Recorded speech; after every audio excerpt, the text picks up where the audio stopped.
So picture this. It's 2017, Okay, I'm with you. and a married couple is spending the entire year just lounging in Merida, Mexico. They barely save anything. I think it was like $3,000 for the whole year. Right. Practically nothing. Yeah. But here's the kicker. While they're sipping margaritas and, exploring the Yucatan, their net worth quietly crosses the $1 million mark. Wow. And they didn't invent some trendy tech app, they didn't inherit a dime, and they definitely were not pulling down Wall Street salaries. They are public school teachers. I mean, that completely upends our whole cultural narrative about wealth. Yeah, We exactly. we tend to operate under this assumption that you need some extraordinary high-flying income to achieve financial freedom. You associate millionaires with Silicon Valley stock options or these massive corporate buyouts, not teaching. Right. Which brings us to the real mission of today's deep dive. We've got a fascinating stack of sources in front of us today. We're looking at our story blog post from a website called The Millionaire Educator, along with some actual internal notes provided by the authors. Wow, that's great material. Our goal today is to basically reverse engineer the incredible financial journey of this retired teaching couple. We have Jerry Bourne, who sometimes wrote under the pen name Ed Mills, and his wife Zena, who sometimes went by Edwina. And what's really remarkable about analyzing their journey is that, well, this isn't a story about a lucky lottery ticket Right. or, some speculative crypto bet. This is an absolute masterclass in reading the financial rulebook of a very standard profession and utilizing every single mechanism available to build wealth systemically. Systemically, yeah. But to really appreciate where they ended up, we kind of have to establish the starting line. And honestly, it is not glamorous at all. No, it really isn't. It's their wedding day, 1997. They're in their early 30s, and they're not even starting at zero. They are starting in a deep hole. Yeah. A negative net worth? Exactly. According to their notes, they had $48,000 in student loan debt. And to make matters worse, both of their cars were completely, as they put it in their blog, kaput. I mean, $48,000 of debt in the late 90s is a massive anchor. Oh, yeah. When you're in your 30s and staring down that kind of debt with two non-functioning vehicles, the idea of ever reaching a multi-million-dollar net worth it feels mathematically impossible. You're paying for your past before you can even fund your present. Exactly. Let alone your future. So the obvious question here is, how do you go from two dead cars and a mountain of debt to a multi-million-dollar net worth? Because just sitting at the kitchen table and trimming your grocery budget by $50 a month, that's not going to cut it. No, not at all. You need something way more drastic. Right. You need a radical step to completely alter the playing field. And Jerry and Zena, they didn't just refinance their loans or something. They literally moved across the world. Yeah, the sheer scale of that first move is what sets the tone for everything that follows. In 1996, they took this massive leap and moved to Saudi Arabia. Wait, Saudi Arabia, just like that? Just like that. Yeah. Jerry took a job teaching English as a second language, and Zena used the time to finish her Master of Business Administration. Oh, wow. Yeah, and Jerry himself had actually just finished 2 degrees, an MBA and a Master of Arts in teaching languages. So he was, highly credentialed and ready to earn. Okay, so they stayed in Saudi Arabia for 5 years, and the results of that 5-year sprint, they paid off every single cent of their student loans. All of it. And they managed to save $100,000 in cash. It's incredible. I mean, I'm looking at these numbers and trying to process how public school teachers pulled that off in the late 90s. They essentially weaponized the exchange rate, right? Yeah, that's a good way to put it. They earned in a strong currency, but paid their living expenses in a highly subsidized environment. There's got to be a formal economic term for this kind of financial hacking. There is, actually. The formal term is geographic arbitrage. Geographic arbitrage. Right. It's arguably the most powerful tool for rapid wealth accumulation. If, and it's a big if you are willing to tolerate the disruption to your life. Because you have to pack up and leave everything. Exactly. Geographic arbitrage means earning money in a strong currency or a highly tax-advantaged environment while keeping your living expenses incredibly low. And Saudi Arabia is pretty famous in the expat community for offering tax-free salaries, and employers often cover housing and utilities entirely. So the gap between what they brought in and what they were forced to spend was just artificially massive. Exactly, the mechanism at play. But we have to look at the secondary effect, which is honestly even more crucial. What's that? Well, the source text explicitly notes that their time overseas helped them lay a solid financial foundation. By completely slaying their debt and banking 100 grand while still in their 30s, they basically bought themselves a multi-decade runway. Oh, because of compounding interest? Exactly. The math of compounding interest relies so heavily on time. By clearing the board early, their money could start working for them immediately, completely unburdened by those monthly debt obligations. So it's like hitting a massive financial reset button, but you emerge on the other side with a $100,000 head start. Yeah, a huge head start. But geographic arbitrage comes with an expiration date for most people, right? Like in December of 2001, they packed up and moved back to the United States. Right. The expat gig usually doesn't last forever. Which creates a fascinating problem. You've built this war chest in an artificial environment. How do you keep that massive savings momentum going when you return to a normal cost of living and, a normal tax burden? That transition actually breaks a lot of expats. They return home, they buy the expensive house, and their savings rate just plummets to zero. Well, Jerry and Zena actually had a bit of a false start when they got back. In 2002, they took a teaching job in Texas, absolutely hated the situation, and abruptly quit. Yeah. No. But they quickly relocated to Georgia, first to a town called LaGrange and later to Eccles County. And this geographic shift to rural Georgia is where they unleash what I consider the absolute core of their strategy. Oh, absolutely. I look at this phase, which stands from roughly 2002 to 2012, as the alphabet soup of aggressive front-loading. I like that. That's a very fitting title. Because what they accomplish on educator salaries in rural Georgia requires a really deep understanding of tax mechanics. Right. So let's walk through this relentless year-by-year account funding, because the escalation here is something I really need you to explain to me. Sure. Lay it out. Okay, so in 2003, they save $30,000 and still manage to spend the entire month of June vacationing in Brazil. Nice. Then in 2004, they buy a home, they get 2 reliable used cars, they start grad school, and they somehow still save $32,000. I mean, I'm seeing them actively upgrade their life, yet their savings rate is identical to what it was when they were living a bare-bones expat life. Well, they're managing a very delicate balancing act. They are reestablishing their American life, they're buying the house, replacing those kaput cars, but they just refuse to let lifestyle inflation consume their entire income. They're prioritizing assets over consumption.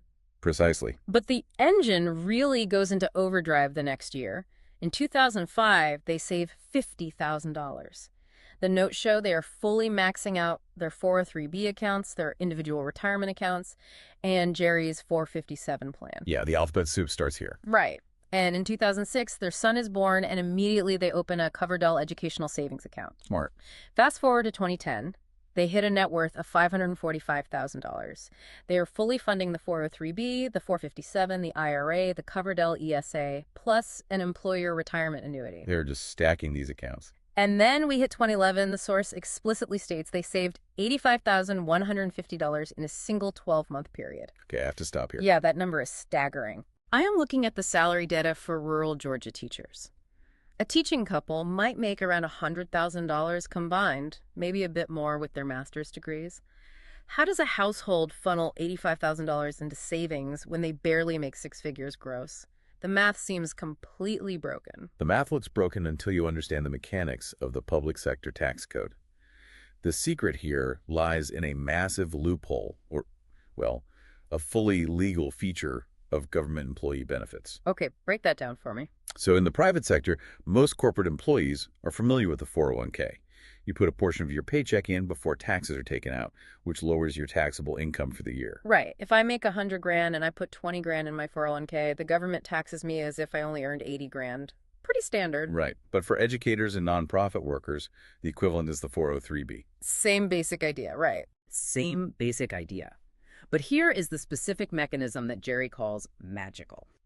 Many state and local government employees, including teachers, also have access to a completely separate account called a 457 plan. Okay. And the IRS allows you to contribute the maximum legal limit to both the 403B and the 457 plan concurrently. Wait, hold on. So a corporate employee can only max out one account, but a public school teacher can max out 2 entirely separate pre-tax buckets. Precisely. They essentially get double the tax-advantaged space of a normal private sector worker. Whoa. By fully funding 2 403Bs and 2 457 plans, plus their IRAs, Jerry and Zena were legally sheltering a massive portion of their gross income from taxes. So they essentially built this like tax deduction machine. Right. By feeding their gross income into these accounts, they starved the IRS and fed their net worth. That's a highly accurate way to frame it. Think about the mechanics of their paycheck. If they are funneling $60,000 or $70,000 into pre-tax accounts, their adjusted gross income just plummets. Yeah, it would have to. They might be earning six figures on paper, but in the eyes of the IRS, they are hovering near the poverty line. Their income tax bill practically drops to zero. That is wild, but that still leaves the lifestyle problem, right? Even if they pay zero taxes, if they save $85,000 out of $110,000 in gross pay, that leaves them $25,000 to live on for the entire year. Groceries, mortgages, utilities. How do they do that? This is where that Saudi Arabia Foundation becomes critical. Oh, the $100,000. Exactly. Because they had zero debt, they owned affordable used cars, and they lived in a very low cost of living area in rural Georgia. Their baseline survival number was incredibly low. So they didn't need much to begin with. Right. Furthermore, if they ever needed extra cash for living expenses, they had this massive pile of previously saved money compounding in the background. They could live off their older, already taxed capital while funneling 100% of their active, highly taxed W-2 paychecks straight into the tax shelters. Oh, that is so clever. Like, it's easy to look at that massive list of accounts, the 403Bs, the 457s, the IRAs, and just let your eyes glaze over. Oh, for sure. It's an alphabet soup. But the secret isn't memorizing the acronyms. The Yeah. secret is realizing that an HR benefits packet isn't just bureaucratic paperwork, right? It's a treasure map if you actually bother to read the rules. Jerry and Zena didn't invent these tax codes. They just applied them ruthlessly. Yeah, knowledge only builds wealth when it is applied. I mean, most teachers complain about their salaries. Jerry and Zena looked at their profession, identified its unique, hyper-powerful tax advantages, and just squeezed every drop of utility out of them. So they've built this massive tax-sheltered war chest. But here's the trap most aggressive savers fall into. They forget how to spend it. Ah, yes, the hoarding phase. Right. They get so addicted to watching the net worth number go up that they just hoard their money. They're eating rice and beans, terrified to touch a dime until they are 65 years old. So how did Jerry and Zena avoid that trap? They avoided it by understanding that money is just stored energy meant to buy agency. I like that. Which brings us to the phase of their journey from roughly 2013 to 2017. Yeah, let's talk about 2013. Their net worth hit $785,000. They paid off their remaining credit card debt, and then they did something that completely violates traditional personal finance advice. They really did. They initiated what are called 72 distributions to provide income, and they simply walked away from their jobs. They took an entire year off from teaching, starting in June of 2013. Which is huge because most people view retirement accounts like a locked vault. Exactly. You put the money in, and if you try to take it out before age 59 and a half, the IRS hits you with a brutal 10% early withdrawal penalty. So people feel trapped by their own savings. But Jerry and Zena treated their retirement accounts more like a series of pressure valves.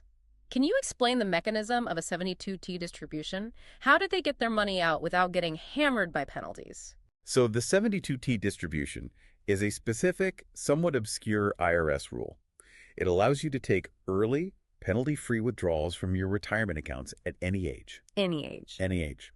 The catch is that you must agree to take a series of substantially equal periodic payments based on your life expectancy, and you cannot alter those payments for at least 5 years or until you hit 59 and a half. Okay, so it's restrictive. It requires complex math and strict adherence to the rules, but it works. So by initiating the 72T, they manufactured their own salary out of their savings.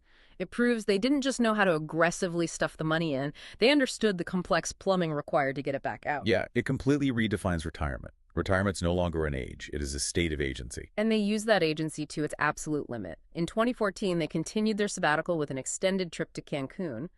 When they finally returned to work in Douglas, Georgia, they only worked for 5 months out of the year. Living the dream. Right, yet, incredibly, the notes show they still saved $46,075 that year, working 5 months. Because the machine was fully operational, their tax sheltering habits and low baseline expenses were so dialed in that even a partial year of employment resulted in savings that most people couldn't achieve working full-time for a decade. But 2017 is the year that really breaks the mold for me. Let me read you the stats. Go for it. In 2017, Jerry and Zena saved a total of $3,200. That is their lowest savings rate in over 15 years. But their net worth still grew to $1,157,493. That's the magic of compounding. Why this sudden drop in savings, though? Because they spent the year living in Merida, Mexico. Which sounds fantastic. Yeah. They also detail how they utilized travel hacking, strategically opening credit cards like Capital One Venture and Chase Sapphire to earn massive sign-up bonuses to cover their travel costs, which allowed them to funnel what little cash they had left into their son's education accounts. It's just a beautiful contradiction. They contribute essentially zero new capital from their own labor. Yet, while they are enjoying life in Mexico, their net worth continues its upward trajectory, crossing a massive psychological threshold. $1 million, which perfectly illustrates the final explosive phase of their journey. We are looking at the years 2018 through 2023. At a certain point, it seems like the financial gravity just shifts. Yeah, that's exactly what happens. The mass of their investments gets so large that it starts pulling in its own returns faster than they could ever physically add money to it from a teacher's salary. Financial gravity is the perfect analogy. Let's trace that final sprint. In 2018, there is actually a slight dip. Their net worth dropped back to around $1.1 million, despite them injecting over $58,000 of fresh savings into their accounts. Oh, interesting. They attribute this in their notes to a moody Mr. Market. Right. The stock market had a rough year, but the crucial detail is that they didn't panic and sell. They just kept feeding the machine. Which set the stage for 2019, which they describe as their biggest year yet. And the numbers here are staggering. In 2019, they saved $130,059. Okay, stop. I am pushing back hard on this. I knew you would. $130,000 saved in a single year on public school salaries. We established the 403B and 457 tricks earlier, but a teaching couple in rural Georgia is simply not bringing home enough gross pay to stash away $130,000.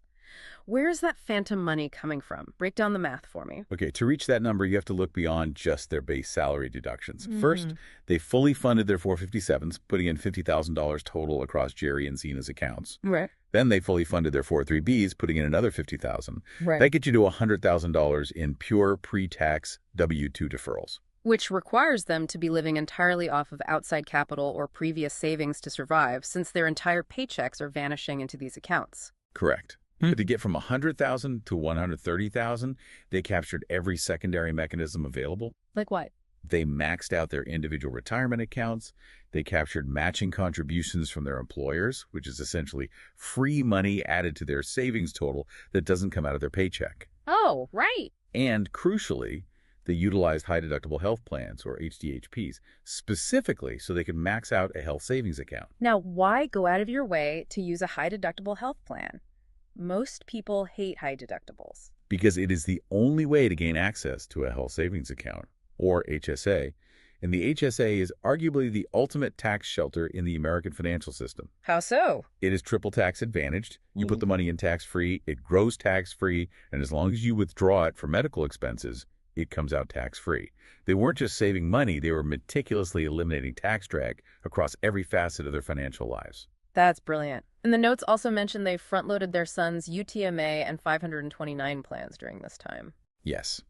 A UTMA, which stands for Uniform Transfers to Minors Act, allows you to hold and invest assets in a minor's name, often at a lower tax rate. Gotcha. And the 529 plan is specifically for education.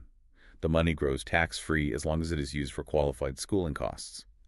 By funding these, they were ensuring their wealth transferred efficiently to the next generation. Wow. So this massive, multifaceted injection in 2019 pushed their net worth to nearly $1.5 million. But looking at the final numbers of their timeline, the acceleration is just dizzying. It really is an explosion. In 2020, Zena stops teaching entirely. In 2021, Jerry finishes his final year teaching at Eccles County High, and their net worth crosses $2.18 million. Amazing. And by 2023, doing no traditional W-2 work besides some light substitute teaching, maintaining their blog, and running a side hustle involving credit